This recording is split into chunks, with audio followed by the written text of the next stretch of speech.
and welcome to this week's session. So we're looking today at another theory that explores an idea of one of the reasons why we may be the way that we are. So remember, we're asking ourselves this big question, what makes me me? And what I want you to think about is I want you to, oh, I don't know where that text has gone on the screen, but it did say a moment ago, and now it's disappeared. It did say children see, children do. So I want you to just think about what does that mean? Oh, it's come back. That's so strange. Oh, and it's gone again. Children see. Oh, it's flashing. We're just having a flash of text. Children see, children do. And have a look at the image that I've put with that text. What does that mean? Children see, children do. Just let everyone have a think, Josie, and then I'll ask you if that's okay. Children see, children do. Okay.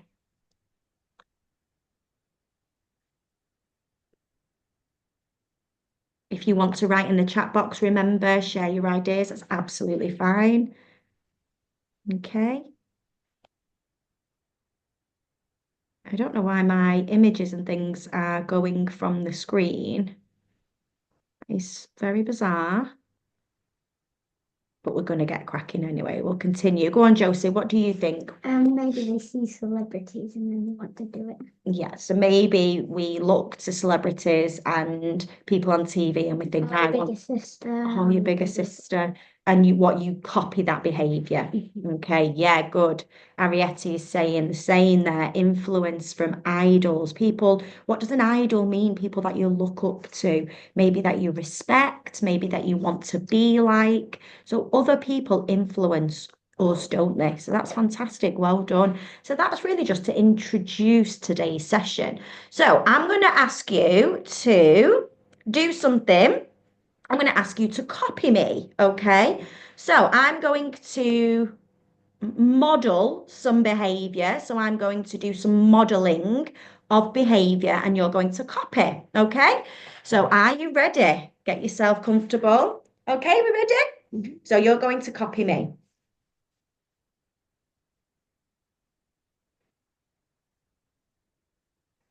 And we're going to start again.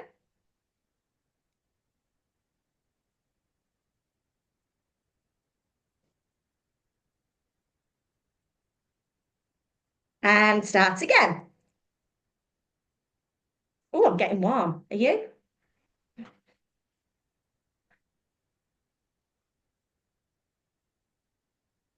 Okay, I'm going to stop and you're going to do it on your own now. Okay, do that on your own now. Off you go. Josie, do it on your own, please. Good. Well done. Yeah, well done. Yeah, brilliant. Oh, she's even doing the funny face as well.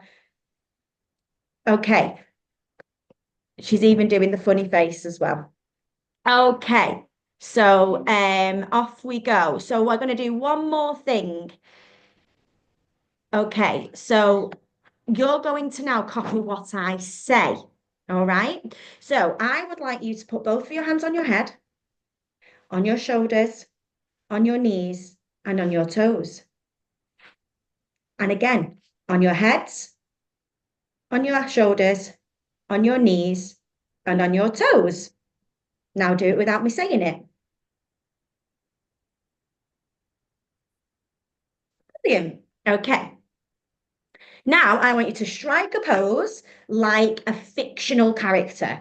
So somebody in a book or in a movie that you've seen, I want you to strike a pose and see if someone at home can guess who it is that you are copying. So I'm going to do one here. Okay, hopefully you've guessed that that is Superman.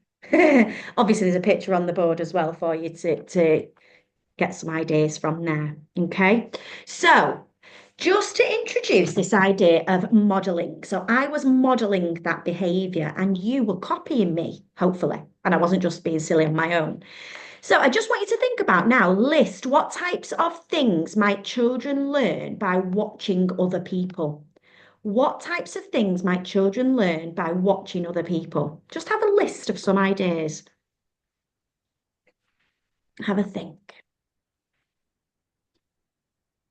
I've no longer got Josie, by the way, she's left me.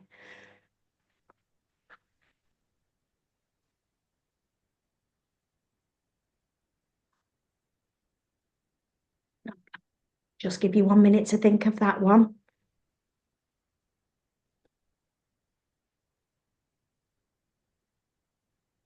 Okay, reactions. Excellent. So how people react in a situation. Yeah, really good. We'll come back to that later. Bad words and bad gestures. Lovely. So we can actually learn things that are not necessarily socially acceptable, maybe things that we don't want to portray. No manners, good. But someone's put there being kind. So we can actually learn by watching people do positive behaviors. These are called pro-social behaviors. Well done. You watch your mum cook. Yeah, excellent. So you can watch people cook and learn skills that way. Fantastic. Being mean, yeah, copying behavior like that. Um, yes, so if you're a young infant, like under 3, you learn to walk and talk by watching those around you. Absolutely, as a parent, it's really important that you model communication, that you model behaviors that you want your children to adapt. Excellent thinking. Well done, guys. I'm going to move on. So, this, coming back to psychology, is called the social learning theory that was proposed by this man called Albert Bandura. And remember, we've looked at Freud before, not last lesson, the lesson before, and he was called Sigmund Freud. We always just mention the surname, okay? So, this is Bandura. And Bandura poses that our behavior, our attitudes, our beliefs, our actions are all part of the learning process from nurture. Those that that joined me or have done the lesson from last week, we looked at this idea of nature nurture, and nurture is that we are influenced by those by experiences, things that we experience as we grow up. Okay, so that's what we're looking at now. So I'm going to show you a little clip now. There might be a little bit of sound, but it doesn't matter if you can't hear the sound. That's not what I want you to focus on. I want you to focus on what you can see. Okay, so this was a study done by Bandura. So remember, psychologists will do experiments or they'll do some observations on people and they will measure, collect data, they will want to analyze that behavior to come up with a theory. So Bandura did this, what's called the Bobo doll experiment. Okay, and he observed how children would react to this Bobo doll that you can see here, a big inflatable doll that when you push it, it comes back up. And they wanted to see what would happen in certain situations. So I'm just going to quickly show you a little, very short clip. So I'm just going to jump ahead here. There he is talking about his theory. But I'm just going to jump ahead to the actual clip.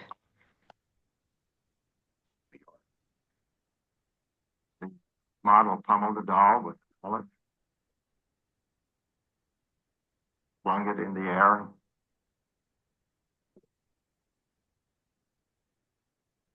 Kicked it repeatedly.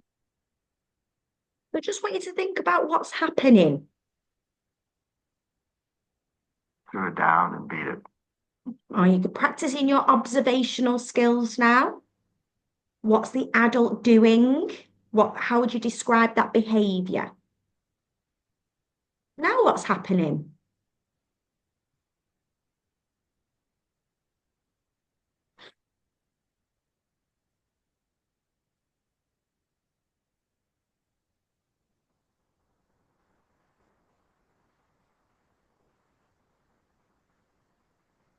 It was once widely believed that seeing others vent aggression would drain the viewer's aggressive drive.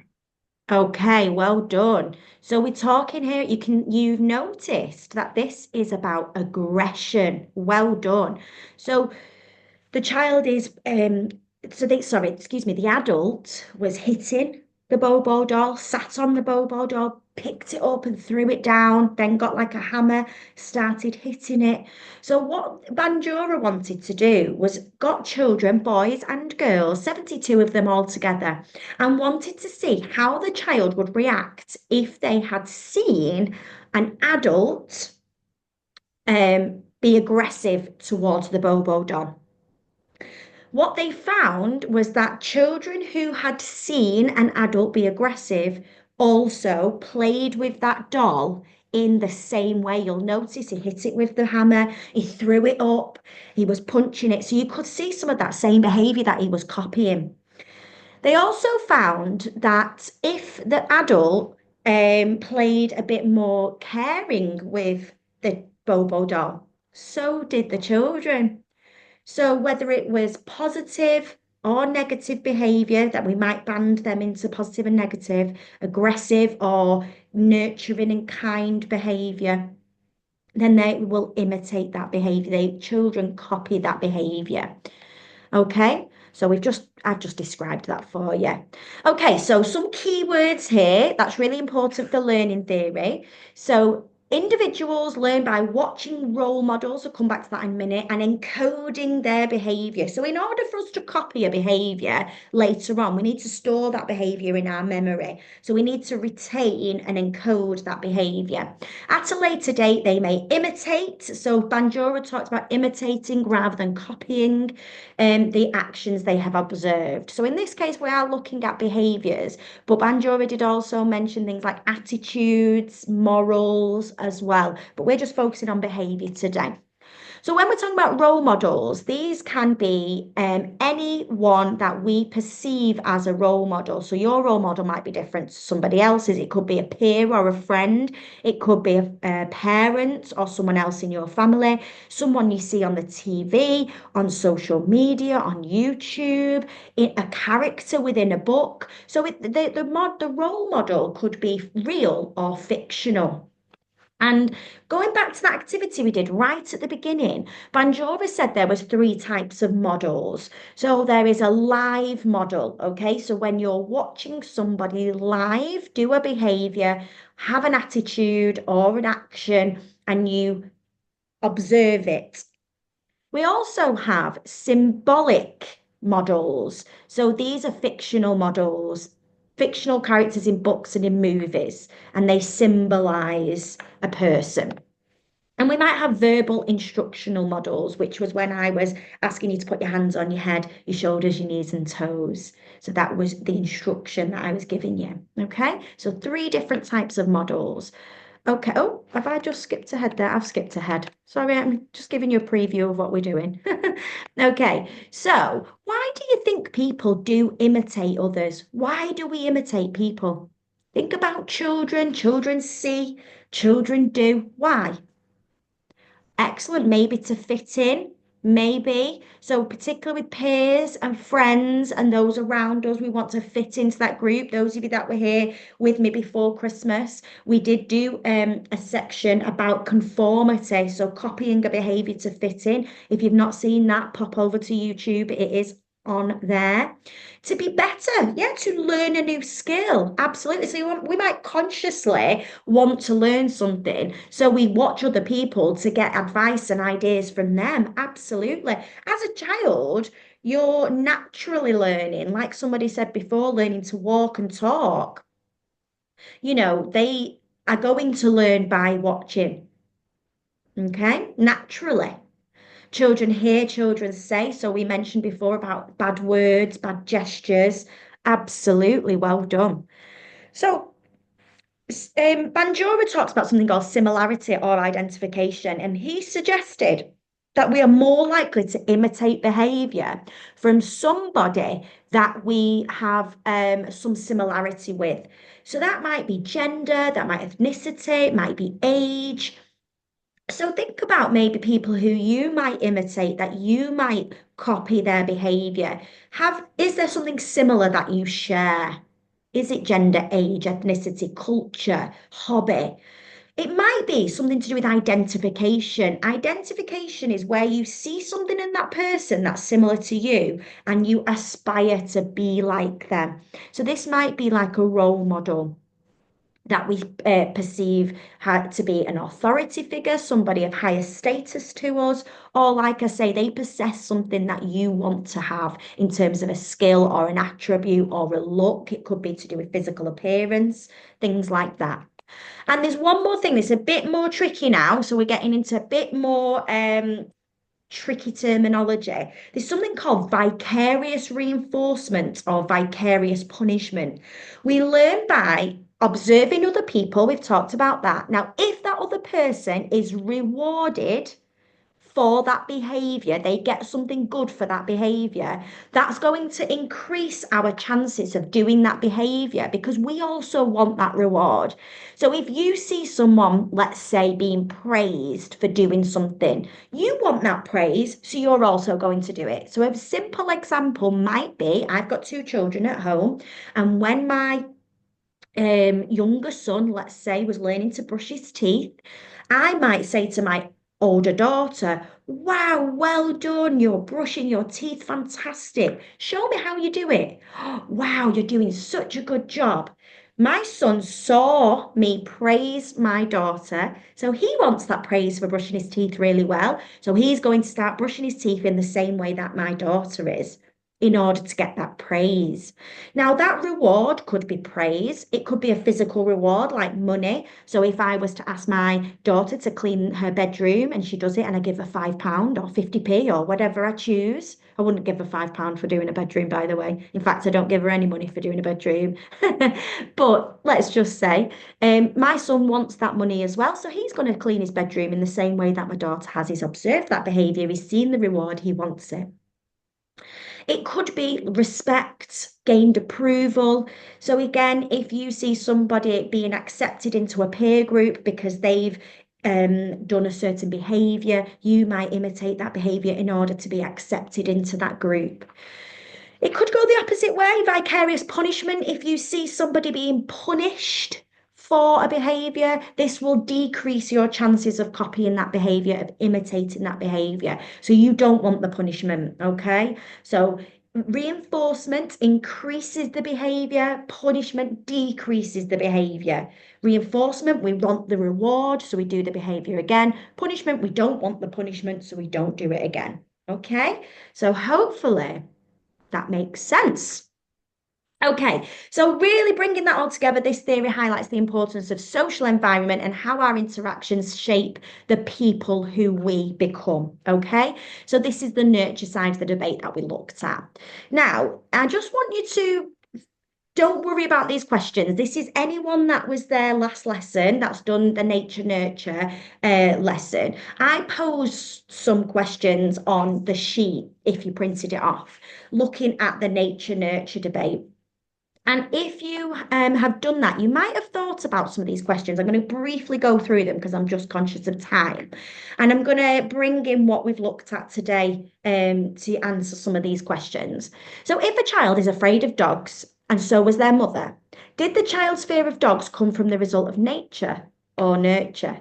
Now, we talked last week about things being genetic. Okay, so how do we know that that child has, whether they've got the fear of dogs because they share a gene with their mum, or could it be the social learning theory? Could it be the social learning theory that they saw their mum nervous of dogs, maybe afraid when the dog barks as they're walking down the street or in the park? They might see that fear from the mother. So therefore they observe that, they retain that information. Remember, they encode it and store it in the memory. And then next time the child hears the dog or sees the dog, they react in the same way. So I've got a couple of people agreeing that it's nurture there. Okay. Why might it be difficult to separate nature and nurture when studying families and twins? How do we know if it's nature or nurture? We have a mother and a child here that share similar genes and they live in the same house. They are brought up together in the same environment. How do we disentangle that? How do we separate? Now, this is one of the tricky things that researchers have come across. And one of the things that they do is they look at twins that have been separated at birth. So if we have twins that are identical twins, they share 100% similarity of their genes. If they're raised separate, okay, which is not ideal, but it does happen.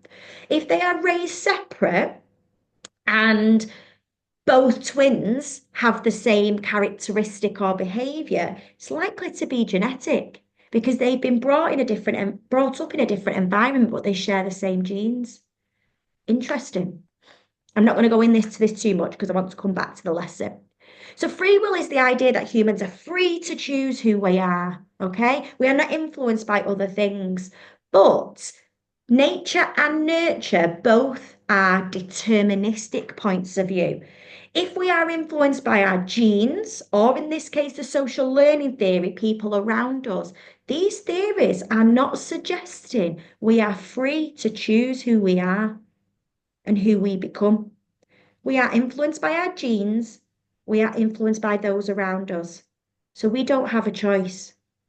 Ooh, but maybe we do. There's something called soft determinism, which is in the middle. So we may be influenced by our genes and we may be influenced by people around us, but can we also do things to either make those behaviors more apparent or to stop those behaviors from happening? Because we can do some thinking, can't we, for ourselves, hopefully. Okay, so I'm not going to go into that too much detail, but for those that did those questions last um, lesson on the sheet, I just wanted to kind of bring that all together. So well done if you had a think of those things. So I've got some people saying yes in the comments there. We do have this choice as well to either act upon these things or not. Well done. Well done. Okay, so a quick activity. I might not give you very long to do it now if that's okay, and maybe just do it after the session just because of time. In fact, there's going to be two tasks for you to do after the session, guys. I've got a bit creative with this lesson, I think. Blowing my own trumpet there. I want you to think about who is influencing you. Who has influenced you in the past? Who is influencing you in the current moment? So, at the moment, who do you think are your role models? Who have been your role models in the past? Are there any specific traits or behaviors or attitudes or habits that you've learnt from that particular person? Now, it might not just be one person, it might be a variety of different people. And often our role models change as we grow up. What we might notice is young children, it's often mum, dad, siblings. As you get into teenage years, it tends to be family, peers. Okay, maybe people, celebrities and things as well. And then as an adult, that might change again. So it might be that your dad's taught you how to be patient. Maybe you've seen your dad be really patient. You have that skill as well, and you feel like that's probably because you've imitated his behavior. Have you got a favorite YouTuber that's inspired you to be creative and you've copied their creativity? Okay, so put your name in the middle of if you've got the sheet, pop your name in the middle. If you've not, you can draw it on a piece of paper or you could just discuss it with people at home and write some ideas around and really reflect on who is influencing you.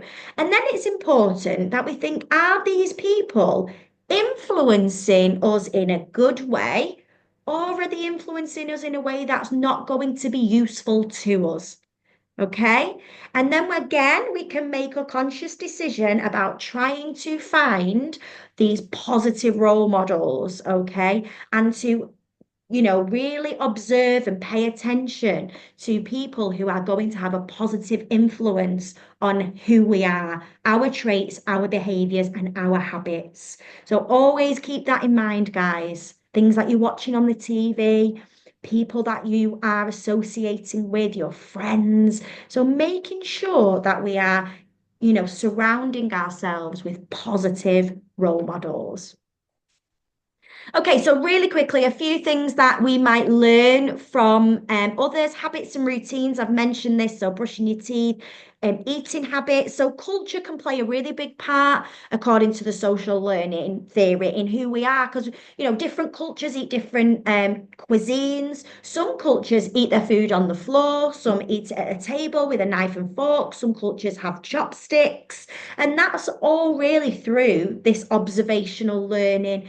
Exercise. Researchers found that if a child sees parents exercising on a regular basis, they are more likely to exercise. So just think about habits and routines when you're filling out your little chart, okay? If you've not got the sheet, like I say, just draw on a piece of paper. Fashion trends and hairstyles. So this could come from celebrities or your friends. Like someone said about fitting in before. We might want to fit in with a certain peer group. So we wear a particular style of clothing. I mean, I might be showing my untrendy nature here, but I've White Fox. I've heard this jumper, this make is quite popular at the moment. Maybe you're laughing at me right now, I'm not sure. But hairstyles and things from celebrities or friends. Language and communication skills. We learn from other people what is acceptable in how to communicate, how to greet people. You might shake someone's hand when going to an interview because you've seen people do that on movies. When having a conversation, when we learn communication skills, according to this theory, it's because we've seen other people communicate and then we copy. So there's something called reciprocity, which is turn-taking behavior. So when we are having a conversation with somebody, we should listen, wait till they've finished and respond. And this happens in really young infants with their primary caregiver who is modeling. So a mother or a father will model this turn-taking behavior. So, it might be, you might say, I'm trying to think now what it might be for a little baby. Good morning, my little baby. I don't know why we always speak like that. In fact, there is science to suggest why we speak in that kind of voice when speaking to babies. And then you might wait for them to smile or respond and you say, yes. And then you respond with that verbal communication. So it's just showing that baby this turn-taking behavior. Social and moral behaviors we mentioned before, being kind, sharing, things that are socially acceptable within society. And then also the negative as well, the risky and dangerous behavior. So things like smoking or vaping might be something we observe people doing that we might imitate. Risky driving, so speeding, things like that, okay? That can have a different kind of effect on our behavior and our attitudes. One last bit of psychology I'm going to just go through with you. It's called mediational process. So Bandura says we learn through this process. We pay attention to the model because every day we observe lots of people's behavior. Okay, we observe many, many different people and we observe lots of behavior, attitudes, and actions, but we don't copy it all. So Bandura says we have to actually pay attention. Now, we usually pay attention to somebody who is similar or we identify with. We have to retain that information in our memory. So if it's not memorable, we're not going to remember it, we're not going to copy it. We need to be able to physically reproduce that behavior. So, if you're not able to reproduce the behavior, you're not going to copy it. So if you can't replicate it, and motivation, we have to be motivated to want to do that behavior. So that's where your vicarious reinforcement comes in or your vicarious punishment. So if you see someone rewarded, you're more likely to copy it. If you see someone punished, you're less likely to imitate it. Let's use the correct terminology here, imitate. Okay. Okay, thank you for sharing that. So you teach your friend who is for positive manners. Yeah, that's lovely. So the more you can demonstrate that, hopefully your friend is going to be imitating that behavior because they are going to observe it and imitate it. Well done. Okay, the way we remember these mediational processes because it spells out arm with a double R. So it's arm, okay? So attention, retention, reproduction, and motivation in that order. Okay, so we're going to do a quick quiz. Let me see the time. Have we got time to do it? Okay, quick quiz. So you have got this on the sheet if you want to do it at a later date to check your understanding. That's absolutely fine. Okay. So the first one we're going to ask is what is the person who is being observed called? What is the person being observed called? Is it the model, the reinforcer, the observer, or the imitator? Okay, so let's see if you've been listening. Well done for those that are commenting. Well done. We are going to move quite quickly through this, guys. So I do apologize if I'm going too quick, but you can always come back to the recording. You can always print off the sheet if your parents are unsure where to get it from. send me an email, message me, I will let you know. It's the model. Well done. Next question. Who is the researcher we have been learning about today? Is it Sutherland, Bowlby, Bandura, or Freud?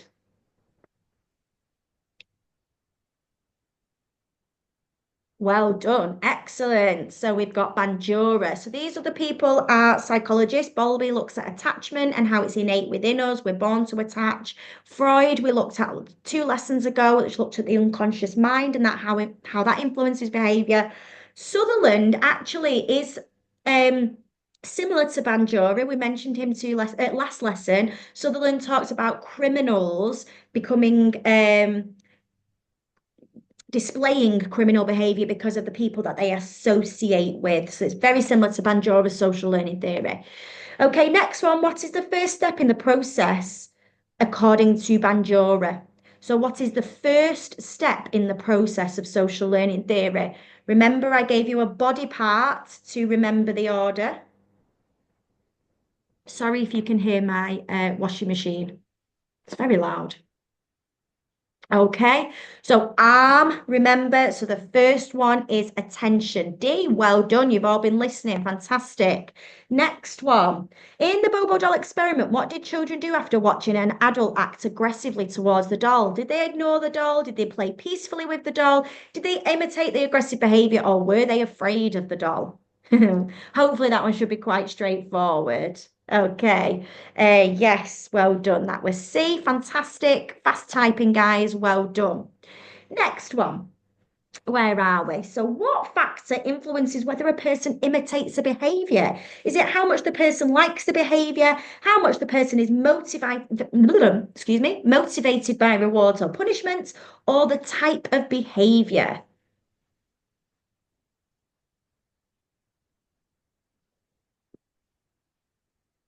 Excellent. Well done. I'd say oh, where's it gone? Oh, I don't know what's happening with my screen here. Let's see if we can get it back. Okay. Sorry, guys, I don't know what's happening here. Let's present that again. Okay. Oh, right. Sorry, guys, about this. Something is going a bit crazy with I might have to do it like this. Can you still see that, guys? Can you still see my PowerPoint, but maybe not like full screen? Okay, brilliant. I don't know why it keeps going a bit funny. Let's go back to where we were. Um, This one. So I would say B for that. So how much the person is motivated by rewards or behavior. Remember, this was vicarious learning, wasn't it? Well done. Next one. Which of the following is not a key process in the social learning theory? Which is not a key process in the social learning theory? Excellent. So remember, we had arm, so we didn't have the P. So perception. Okay, perception is how we process things that we see. Okay, so that's a whole new topic in psychology. Okay, next one. What role do rewards and punishments play in the social learning theory? Do they have no effect on learning?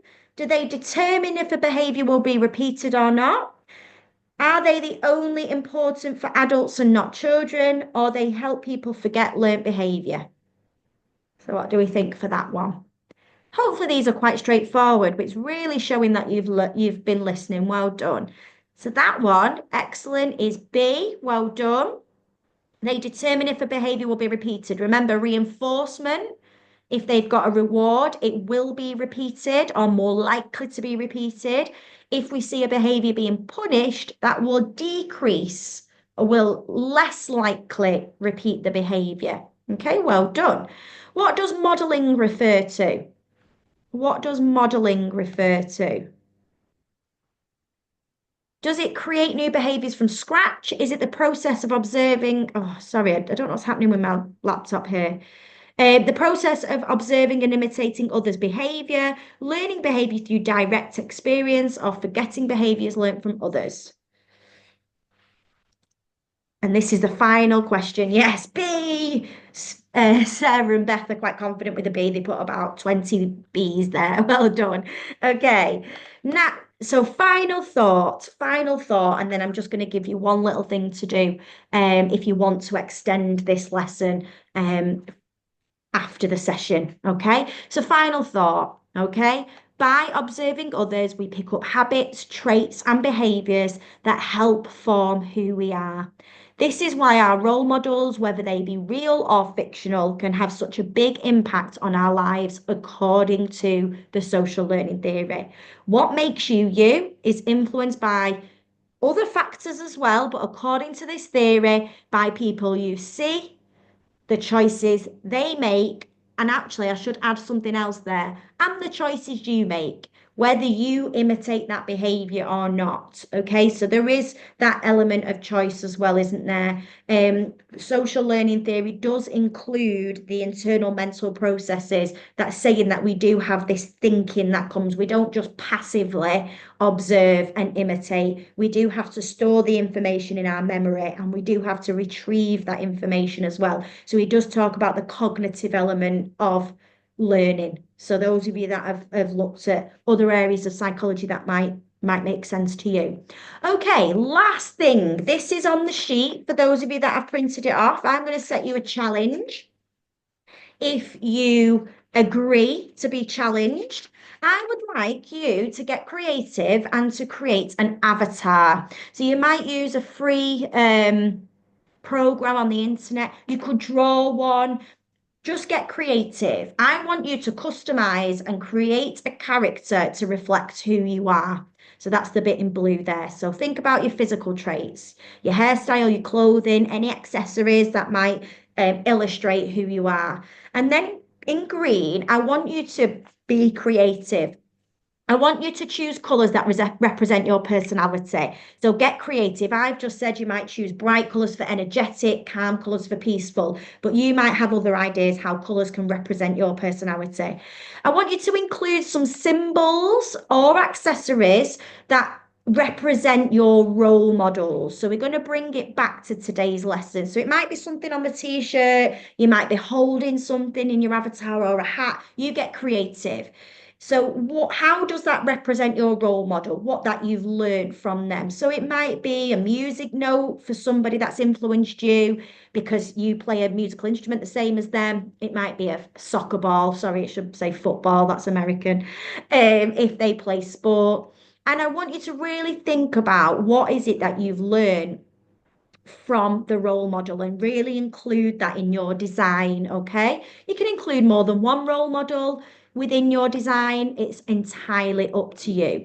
And the most important thing is I want you to think about, I don't know where my screen's gone, sorry, I'll just say it, how your avatar represents who you are, what role models or experiences have influenced your design choices, and what aspects of the social learning theory, including the key terms that we've looked at today, can you see in your avatar creation process? So send them to me, pop them on the group on Facebook. Your parents should be able to do that. Send me an email. I'd love to see what you create. And I'm going to see if I can guess some of your design choices. Okay, I'd love to see them. Well, thank you so much for joining me today. Just to remind those of you that might not know, I do have some memberships on my Ko-fi page. The Ko-fi page is where you can also get the free resources. I do offer some GCSE small group sessions for anyone who's interested. There's my email address. Send me an email if you've got any questions, concerns, queries, absolutely anything. I'd love to hear. Thank you so much, and I'll see you next week. You're very welcome.